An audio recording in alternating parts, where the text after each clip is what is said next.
जय धर्म। तो एम इन्ना गुमला सिसई बरगांव पोड़े टुलिनो पहली बार बिल्कुल ही पहली बार इन्नती पहले प्रार्थना सभा के आयोजन मान मंच की रचा इन्ना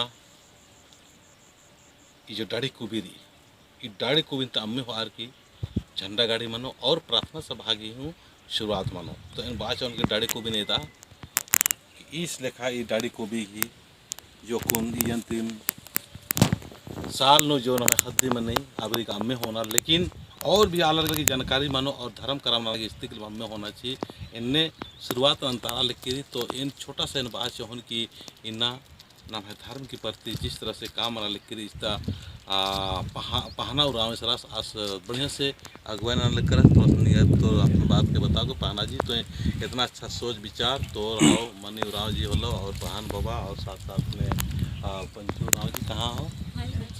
और पंचू उड़ाव जी हाँ तो नृत्य बताओ। हमारा नाम पहना उराव।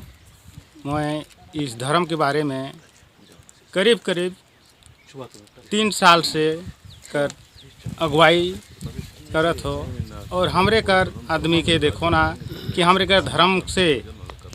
कुछ को बिछड़े के लिए लागे सिकर वास्ते बहुत जोर जुलूम से हमरे के अगुवाई करे लायक है। जगह जगह में हर जगह में हमरे कर अगुवाई करते हैं। तो ये रेखा कुन पहान बाबा सरा सास पूजन लिख करास तो इन अम्मे चिचिका माकुन सन सिंदरी सी आदर पहान मनी उराव तो ईर घी पत्ता के पानो गिने चुनी रहना ये पूरा पंतम तो परिवार का दी माला ईर में अकुन बरस काना बाकी बहुत ज़्यादा जागृति मतलब सोच के पैदा माना लिख करी लेकिन नाम खटकार आदत और नाम विचलित मंज कर अपना धर्म थी अपना समाज थी अपना कर्म थी और अपने विचार थी हूँ नाम विचलित मंज कर आदत तो पहाड़ वापस पूजन तो कुने पूजन नरकिस्ते के लिए आप मेरे इधर ले के कालो तो जब पूजा हो मन से तो उनका नाम भजन पाड़ते हुए